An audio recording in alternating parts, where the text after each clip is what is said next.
I'm in the Middle East at the start of a month-long journey into one of the most complex conflicts in the world. In the second program, I'll be exploring the state of Israel, meeting ordinary people who have lost loved ones. They are terrorists. The God will revenge their blood. That's what is that. And seeing firsthand how the Jewish state deals with the enemy at its gates. Just got tear gas back at us. But now I'm on my way to Gaza, seen by many as the front line between Islam and the West. I'll be meeting with the militant factions determined to destroy Israel. Assalamu alaikum. And we'll also meet the ordinary Palestinians caught in the crossfire.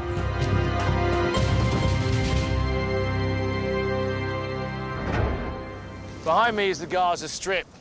Gaza is one of the most emotive, complex political and military situations on the planet.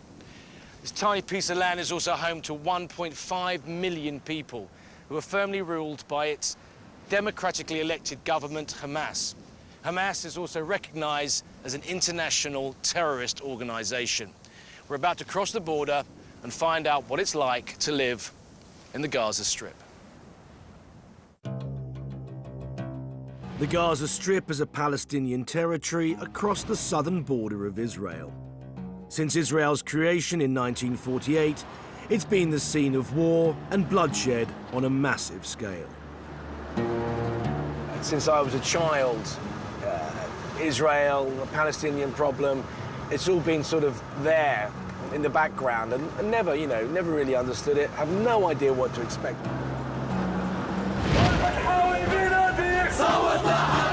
In 2006, the people of Gaza shocked the world by electing Hamas as their rulers. Hamas are an Islamic resistance movement known in the West for their suicide bombings and their stated aim of destroying the state of Israel. I would be a liar if I said we weren't slightly nervous about where we're going to end up today. Since Hamas took power, Israel has effectively blockaded the whole of the Gaza Strip. Right now, this is the only entry point into Gaza, and it's one of the most heavily fortified border crossings in the world. Here we go then, to the other side. Increasingly since Hamas were elected, armed militants from inside Gaza fire rockets and mortars into southern Israel in retaliation for the closing of borders and Israel's occupation of Palestinian land in the West Bank. In response, Israel has cleared a 1-mile buffer zone around the Strip. Getting into Gaza involves a half-mile walk through no man's land, where the welcoming party will be a Hamas security checkpoint. So these guys are probably checking for alcohol, which is obviously forbidden, pornography, which is forbidden. The irony is not lost that I'm being, searched by a member of a terrorist organisation. Normally, I think it's the other way around. That they Right, well, we've been given the all-clear by Hamas. We're going to go into Gaza now, proper. This vehicle's been chosen on purpose because it's so low-key. As Westerners here, we are potential kidnap victims, so the more low-key you are, the less chance you have of being taken.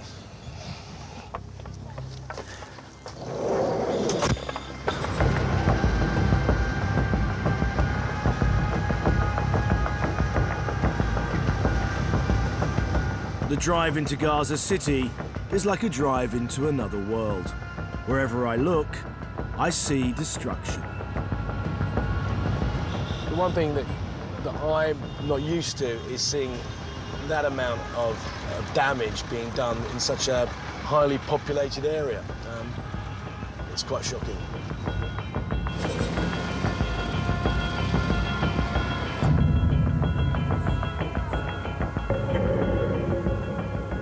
In December 2008, after a 10-month ceasefire, Israel launched a massive military campaign in Gaza known as Operation Cast Lead. This attempt to crush Hamas and stop rocket attacks employed the full might of the Israeli army. including the controversial use of white phosphorus shells. The conflict left 13 Israeli soldiers and over 1,300 Palestinians dead. Much of Gaza's infrastructure was targeted and destroyed, including 80 government buildings and over 200 schools. However, 8 months on, Hamas remain in power.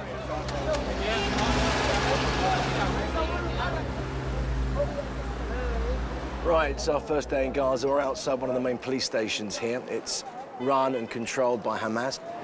They're very sensitive about us filming outside here. We've basically come here to find out how Hamas control and run the Gaza Strip. Merhaba. Merhaba.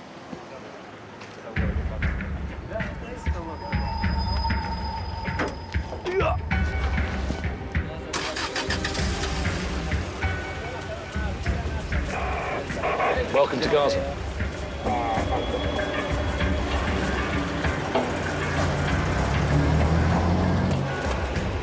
A year after their election, Hamas brutally wiped out their rival party in Gaza, Fatah, torturing and killing many of their members and driving the rest underground.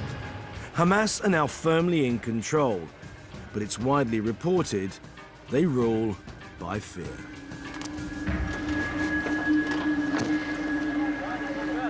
So it looks like this is the this roundabout here is where they're going to set up a checkpoint.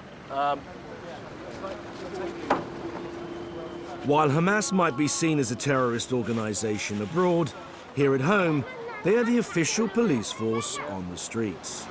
And should you cross them, you are dealt with very severely.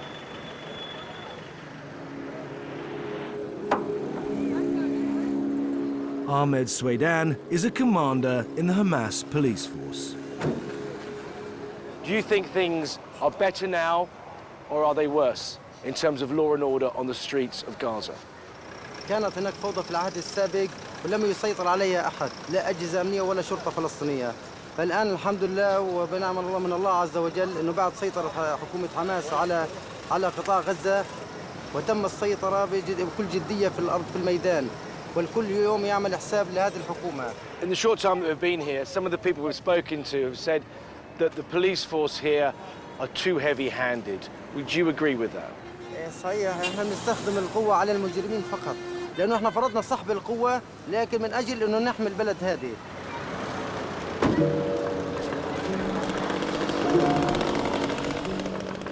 Israel's military campaign to destroy Hamas seems to have done little to dent their power.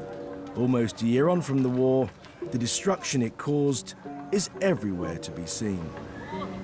60,000 houses were damaged or destroyed during the fighting, and today 20,000 people remain homeless. Now Israel, like Hamas, is facing a possible charge of committing war crimes.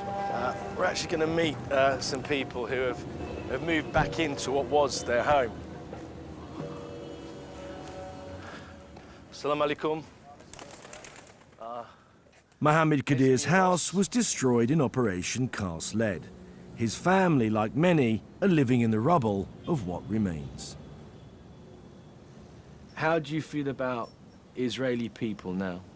أنا يعني اشتغلت 35 سنة بإسرائيل يعني طبعا يعني بصفة عامة يعني كنا احنا في قطاع غزة عمال يعني الفطار نقعد مع بعض نفطر نتحدث نبقى مبسوطين كنا بننام عندهم يعني كنا محافظين على العيش والملح بس للأسف الشديد هم الإسرائيليين احنا مش ضد الشعب الإسرائيلي احنا ضد الحكومة الإسرائيلية.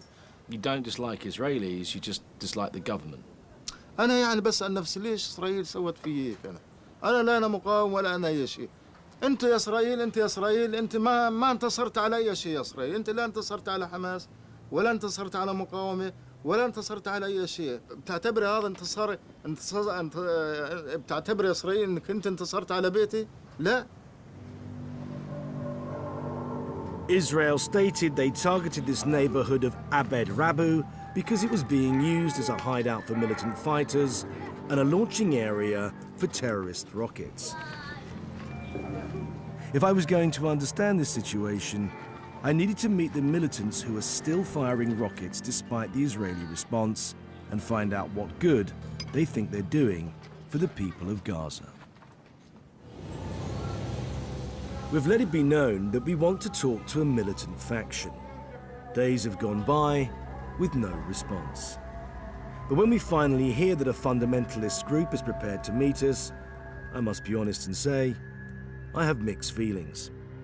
There are questions I want to ask them, but we also run the risk of handing them a propaganda opportunity.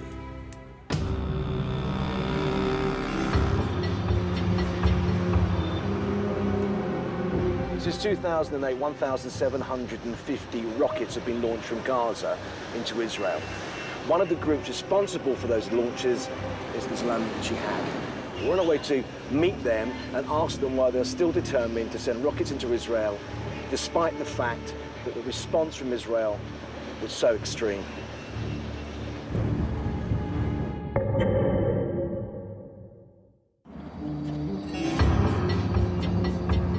I'm on my way to meet Islamic Jihad, a militant faction responsible for hundreds of rocket and mortar attacks into Israel.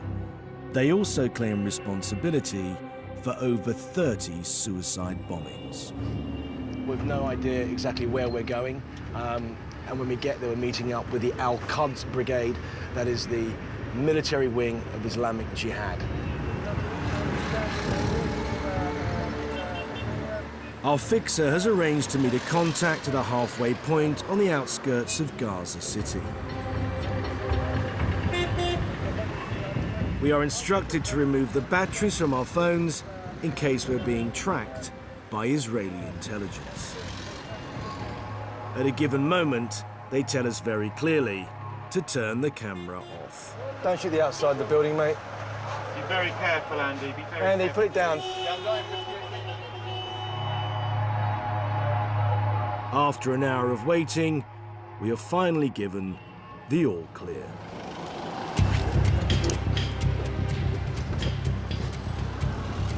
Vehicles turn up on the other side of the road. We're following a white Jeep.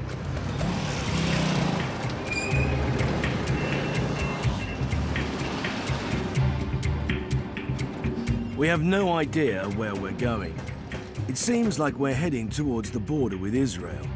Giving the people we're hoping to meet, the closer we get, the more dangerous it becomes.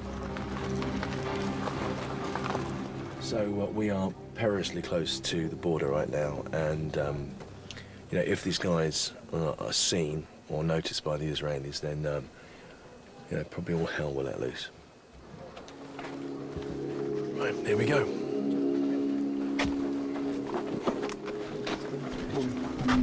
السلام عليكم. Assalamu alaikum.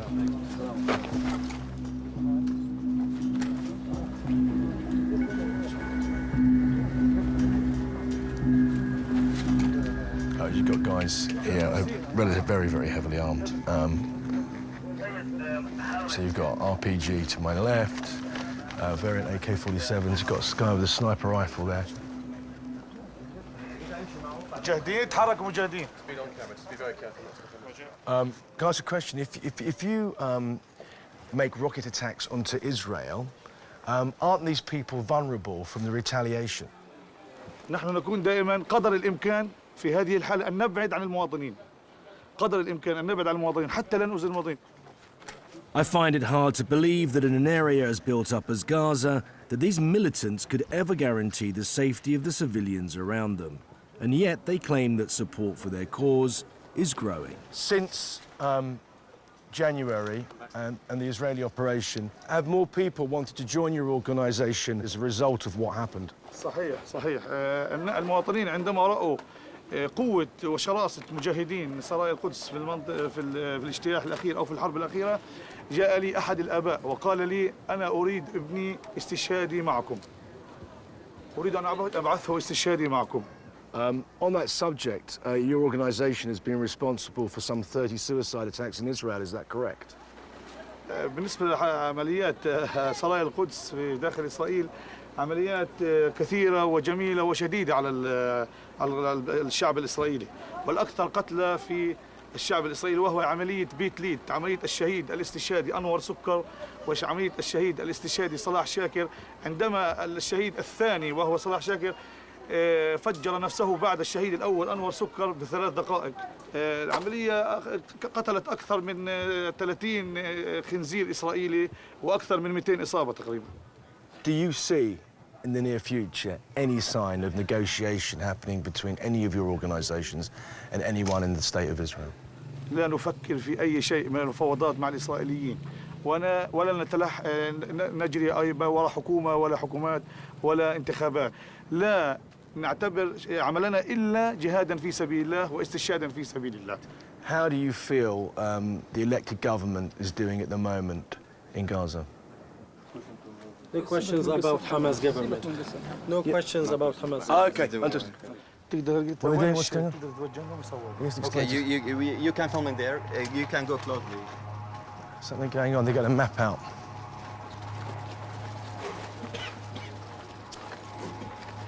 طبعا موجود زي ما انتم شايفين عندنا هون منطقة ايش زراعية. احنا موجودين هاي الشارع العام، احنا موجودين في المنطقة ايش؟ الشارع الفرعي التحتاني. حيكون في عندنا دروع، حيكون في عندنا قناص. They're practicing. They're going to show us what they're doing. Yes. So you've got Ross on it. Not practicing. It's actual work that they see the maps and now they have to go to act. For example, now they will go to plant the bombs, the small bombs, but have a good effective. And even you can go and see this process when they go to plant the bombs. This is a real bomb. A real bomb, sure. Just wait.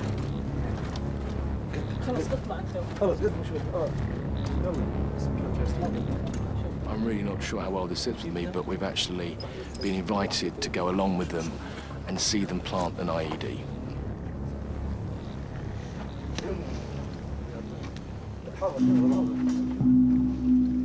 So that is a substantial size bomb there. They're going to show us exactly what they do.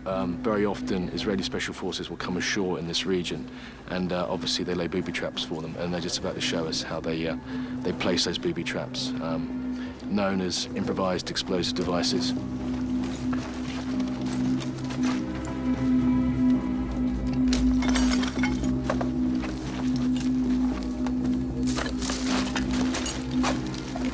So they'll plant this now and monitor it all night. There's a command wire that the guy in front has got. And obviously, should they see anybody coming in from the sea, no doubt they will attempt to detonate it. Having been to other places in the world and seen people blown up, I'm not entirely happy at all about being here and witnessing this and even putting it on camera, but unfortunately this is a brutal fact of what goes on here. The Al-Quds Brigade told us they were moving north towards the Israeli border, and our lights and camera were allowed no further. These militant fighters are in the minority in Gaza, and yet their doctrine seems to set the agenda. The war with Israel in January seems only to have strengthened their resolve. It's not the first time that I've met young men who are prepared to kill, but it's one of the first times I've ever met young men with guns who are prepared to die for what they believe in. And from what I could see, they were totally committed. And, you know, they have something more than a gang member will ever have, because they have what they believe is God on their side.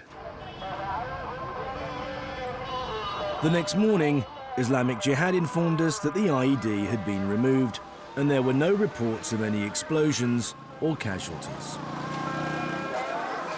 Militant groups like Islamic Jihad are determined to keep firing their rockets into Israel until the Jewish state is destroyed.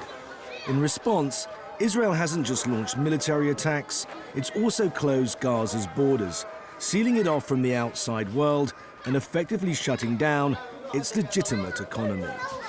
To see what effect this has had, I've come to the border crossing at Karni, until recently the busiest import and export point in the Gaza Strip. Well, this is the gate of the Karni. Over there is Israel. 1,800 trucks used to pass through these gates every day. making millions of pounds on either side of the border for both Palestinians and Israelis. When Hamas seized power, Israel closed the Karni crossing, and this industrial park it serviced is all but deserted. Wadia El Masri is the manager of the Karni industrial zone, and his business has almost ground to a halt. But it's empty, isn't it? Completely. I mean, usually at the good times, 6,000 people, workers, you know. If you say there were 6,000 here, the people that were being satellited off that would be another 4,000. Yes. So maybe 10,000 people have lost their jobs. 10,000 people, and each one has a family of 10 persons. So you're talking about 100,000 people have been laid off. Laid off, yeah. Yes. Despite this, Wadia doesn't blame Israel for what has happened to him and his workers. Israel has the right to live in peace and security. We have the right to, right? But who gives the excuse to these people to kill us? It's us. It is us. Sending bottles, I call them bottles, I don't call them rockets, you know? This gives the excuse to Israelis to retaliate, you know? To come and bombard us and made the picture as if two superpowers are fighting. And I'm telling you, 90% of the Palestinians here are willing to shake hands with Israelis. 90%? Even more. The sad thing that both sides here and there, those who rule, they've got their own agenda, you know?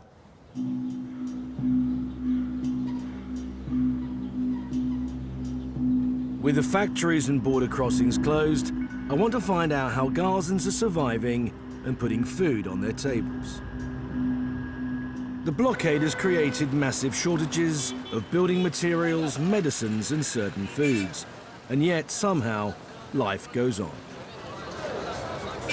This is downtown Gaza City, actually, on not a busy day. And, you know, if you knew that this place was under siege, you wouldn't think it by looking around me. You know, testament to the Palestinians that life goes on.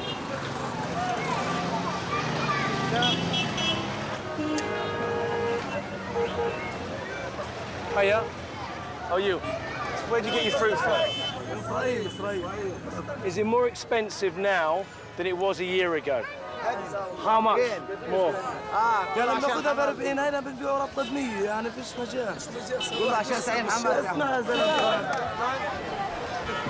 In terms of the future, do you think things are going to get worse for you as a grocer or better? أما يتمم من الله إن شاء الله يكون أصلح من هيك، لأنه وضع صعب بالأمانة جدا، صعب جدا.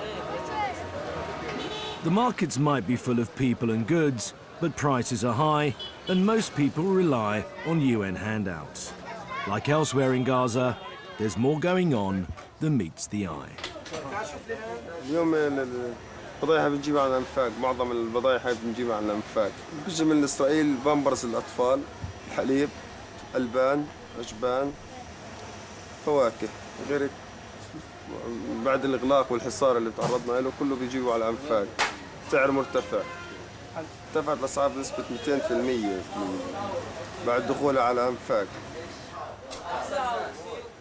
From where? طريق Egypt, مصر. From Egypt? Egypt. Yeah. Actually, I think they're from Halifax. What about this? Egypt. Egypt? Yeah. All the kind of things, the treats. To keep his store in profit, this shopkeeper has to smuggle more than 90% of his goods in from Egypt. Business is business. Business is business. ربطنا الزلمة. We set off for the southern town of Rafah, rumoured to be the capital of the black market in the Gaza Strip. As we approach the closed border with Egypt, we come across what looks like a large encampment of tents and tarpaulins. We have in fact driven straight into the heart of the smuggling operation in Gaza.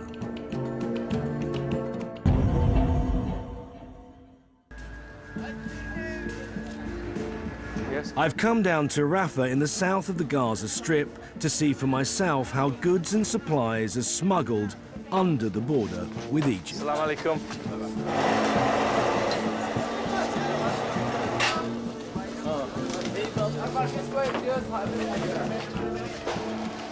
This is Gaura. Gaura? Coffee, yeah? Nescafe. Nescafe. But there's coffee there and I can see chewing gum. In my experience, smuggling is a secretive business, but this is anything but. Beneath each of these tarpaulins is the entrance to a tunnel that burrows under the Egyptian border and surfaces just 200 meters away. There is nothing secretive about what is happening here. Local people told me that every smuggler pays a tax to Hamas to keep their tunnel open. If that's true, then this is state-sanctioned smuggling and would explain the presence of Hamas security officers. We've arranged to meet with Ahmed Youssef, the Deputy Foreign Minister of the Hamas government. Oh man, you don't see many black Mercedes around here, so I'm guessing this is our man. Mr. Youssef? Hi. Nice meeting you. I just can't believe how many tunnels do you think are here? It's more than 1,200, and you don't know how much these things expanded every day, because it depends on the needs of the market. It's become like a business. Do Hamas control the tunnels? No, Hamas has no control on any of these tunnels. Hamas just try to monitoring the goods to make sure that nobody smuggling drugs or anything can hurt the people of Gaza. Can arms come through here, ammunition? I have no idea. I have no idea about the arms, but I don't know. These tunnels are far from safe. On average, 3 tunnel workers are killed each week, either by attacks by Israel or Egypt, or more commonly, by the roofs collapsing. Are you gonna go down? I'm gonna go down, yes, have a look. You have enough courage to go down? I hope so. But this is something you will never forget. Okay. There you go, it feels a bit odd. Right. I just hope it's Kemp-proof, because I weigh considerably more than the young man that just went down. Okay. Oh, that was a bit scary. As you can see, I'm going down some way now. It's good. Oh, hang on. Oh, fuck, hang on. Whoa, whoa, whoa, whoa, whoa, whoa, whoa, whoa, whoa, whoa, that was close.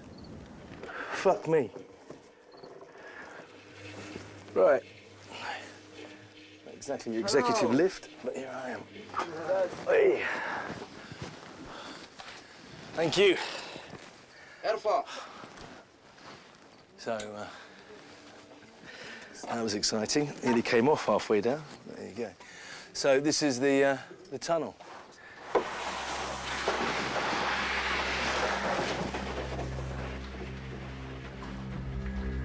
The workers in this tunnel don't want to be identified. They're working 12-hour shifts for just $25 a day. These things have just been pointed out, the telltale signs of a fall.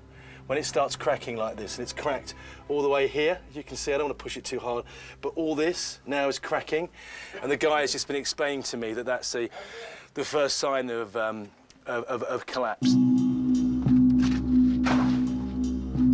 The further into the tunnel I go, it gets hotter, narrower, and lower. The cracks are literally starting to show. Just how basic and dangerous these tunnels are is about to become apparent as I round the next corner.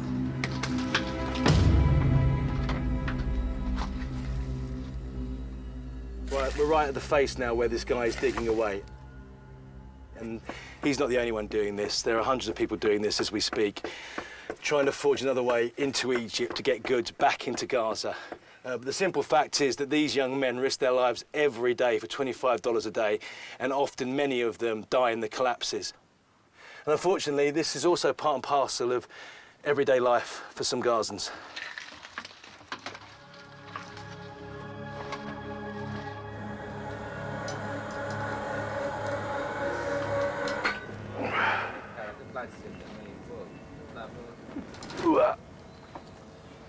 Well,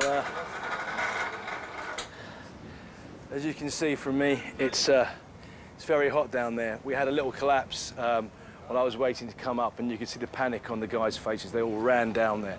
Luckily, it was only a very small one, and I, for one, didn't go down to check it out.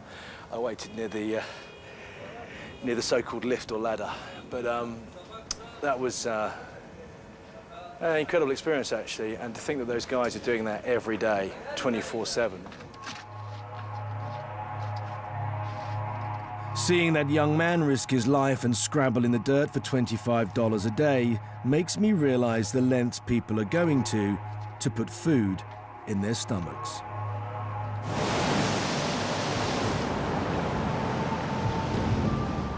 The combination of the borders being closed and the massive destruction of homes and infrastructure is bringing the people of Gaza to their knees. It's also put the United Nations aid effort in Gaza under enormous pressure. John Ging heads up the UN mission here and is a rare and outspoken critic of extremism on both sides. John, can you sort of explain to me what happened here, both sides? Yeah, as you can see, this is the industrial area. That was the biscuit factory here.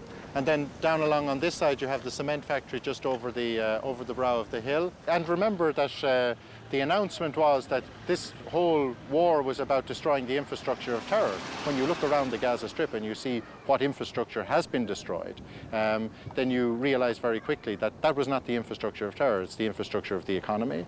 You'd see schools destroyed, that's the infrastructure of education. You'll see ministry buildings like the Foreign Ministry, the Finance Ministry, the President's compound. This is the infrastructure of peace. You need these ministries to have a state. The Parliament building, that's the infrastructure of democracy.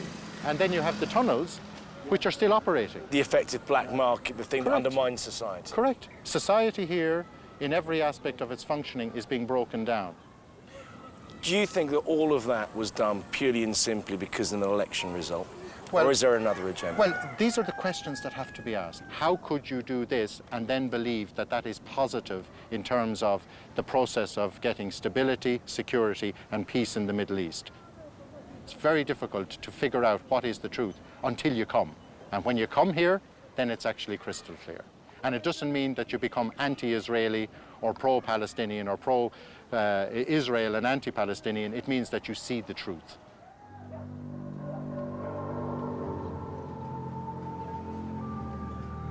What about in terms of your job? How much harder has your job become? My job is exponentially harder as a result of this. Why? Because of the impact on two things: the mindsets of the people. There's more extremism in Gaza than there was before this round of conflict, born of the frustrations, the despair, the poverty, and so on. And also the humanitarian situation is massively bigger. All those people who had jobs and so on and so forth, they're now queuing at our centres for food. I have not got more money. I have to spread it out thinner. You're asking people not to retaliate, but of course, when people are hungry, they become angry. Well, this is it. You treat people as hostile, then they will become hostile. We're in conflict with extremism. Let's be absolutely clear about that. There is a battle going on here at the grassroots level. Half of the population of Gaza are kids. Whether we're going to win that battle in terms of shaping how they think, their values and their behaviour, will be determined by the environment, ultimately, that they're growing up in. And I have to say very clearly, we're putting up a fight, but we must be clear, we're losing that fight at the moment. John's was a bleak message about the future in Gaza, and I was struck by his conviction that extremism was on the rise. And I was about to find out for myself just how early that extremism can begin.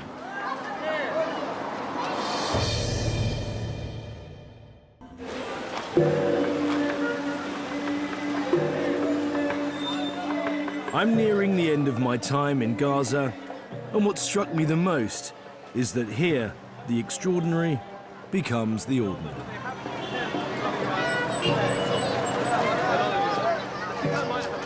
Everywhere you go in Gaza, you see murals like this depicting Arab fighters fighting Israel. There are also, nearly at every roundabout, there is a martyr posted on a wall. Some of them even light up at night. You know, you don't see pictures of footballers, you don't see pictures of sporting heroes. You see martyrs or graffiti urging jihad. And what you see a lot are young boys, very young boys. This one behind me right now has got a plastic gun in his hand.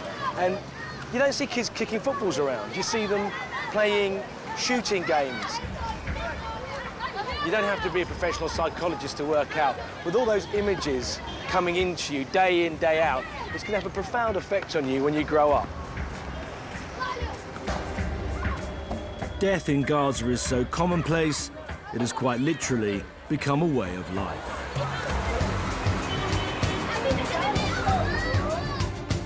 I want to find out what effect so much war and violence is having on the youngest generation. So I've come to a psychiatric clinic to meet some of the children in its care. So, guys, what's it like living in Gaza? What's it like to live here? ما بعرفش. انت كيف تعرف؟ ما بعرفش. لا هو أنا بعترف فيها. Well, why does he not accept Gaza? ليش طيب؟ عشان زي خرا كلها. Do you think it's dangerous living here? كيف؟ من الاحتلال. Does it scare you? أنا من ناحيتي بخافش بس في صغار بخاف. أنا نستشهد أحسن شيء واحد يستشهد يخش الجنة. He's saying he'd rather be a martyr. Yeah, rather than to live here in Gaza, to get rid of the fear. لسه أحسن بروح الجنة بروح عند الله كتب له بكتب له. Go to paradise, it's better to go to God. Does everybody believe that? معاه في الرأي. معاه. كيف ليش؟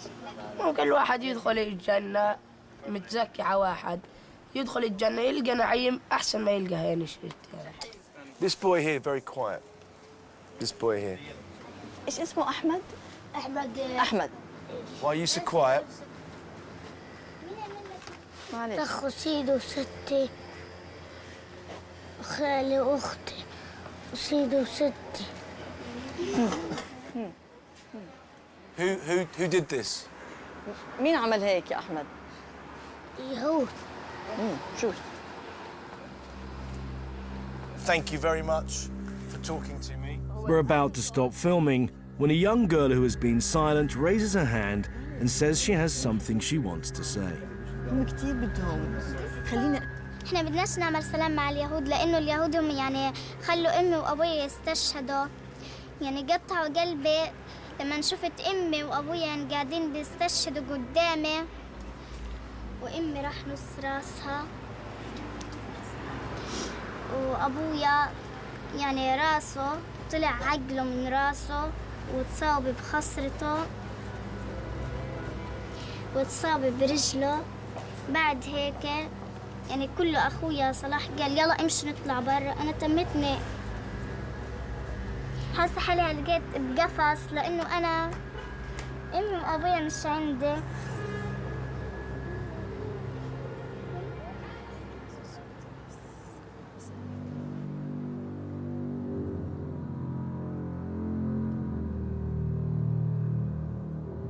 I wonder how anyone could heal the despair and pain that these children feel, and how hard it will be to stop some of them wanting to take some kind of revenge.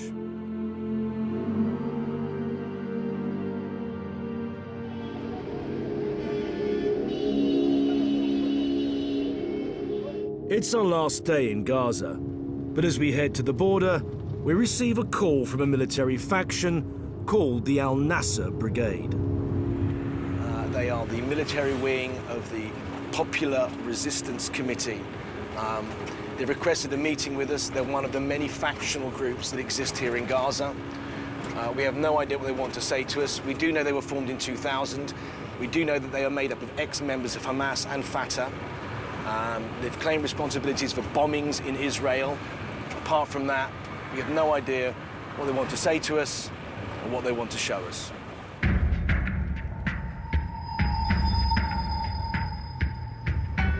They could be using us quite simply to up their propaganda. On the other hand, they could be luring us into a trap.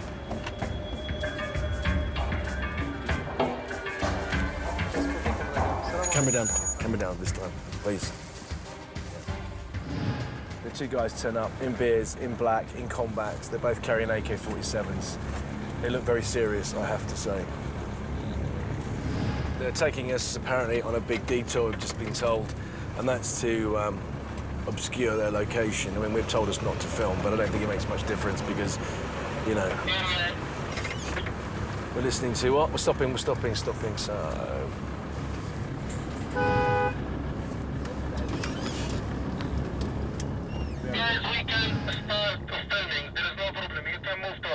Okay, we've been given the go-ahead. Right, we're at the location. I can see some guys up in front, some masked. There's a guy with an RPG. Gonna walk towards them now, let's see what happens. Salam. Salam alaikum. Salam. Come here.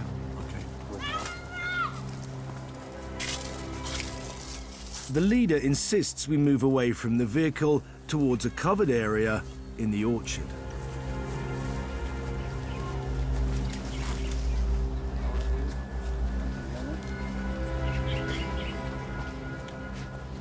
وين الشاب المترجم؟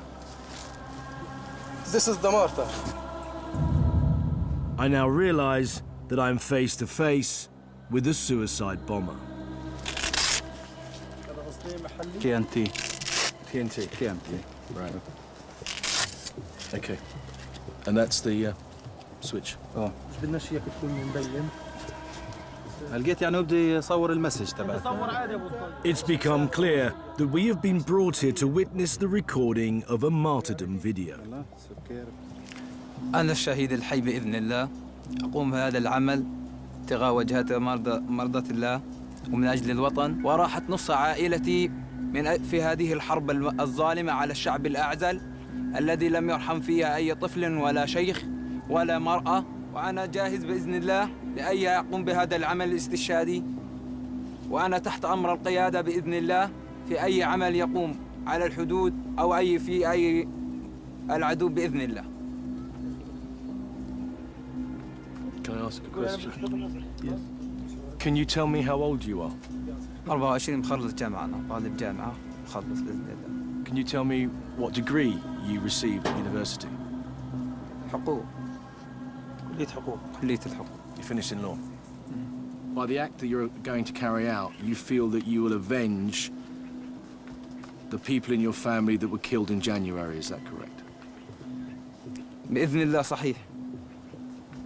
Do you think that by killing other people, that will increase the amount of violence that will happen?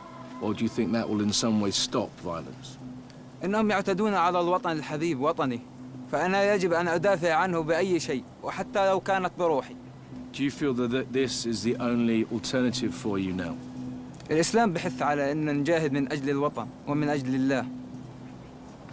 Have you ever met an Israeli? Talked to an Israeli? Do you know that there are Israelis out there, some, that don't want to fight anymore, that they want peace? Do you know that?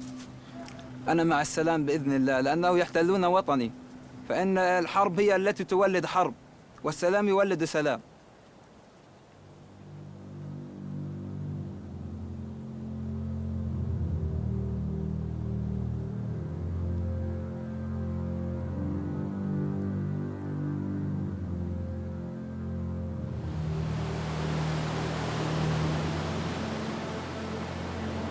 We never came here expecting to come up with any answers. And I certainly didn't have any views I wish to have reaffirmed. But I defy anyone to come here without an agenda and not feel genuine sympathy for the ordinary people living here. Hundreds of Israelis have been killed by suicide bombers, and they certainly have the right to defend themselves. But the economic blockade has not only damaged business, it's denied people their dignity. If you deny someone the right to provide for their family, then they will find pride in other things. When a young lawyer decides to become a suicide bomber, I have to say I have real fear for the future. That said, most people want to live in peace with their families on both sides. And I'm sure they don't want to live with the daily fear of being rocketed or blown up. As we leave Gaza, the one thing I'm absolutely sure about, though, is that the people of Gaza aren't going anywhere, and neither are the people of Israel. In the next part of this Middle East report, I'm going over the border and into Israel to see the situation from the other side. There I'll be meeting the people caught in the crossfire. Guy right at the fence now. Right at the fence, and here now. And also discover what life is like on Israel's front line.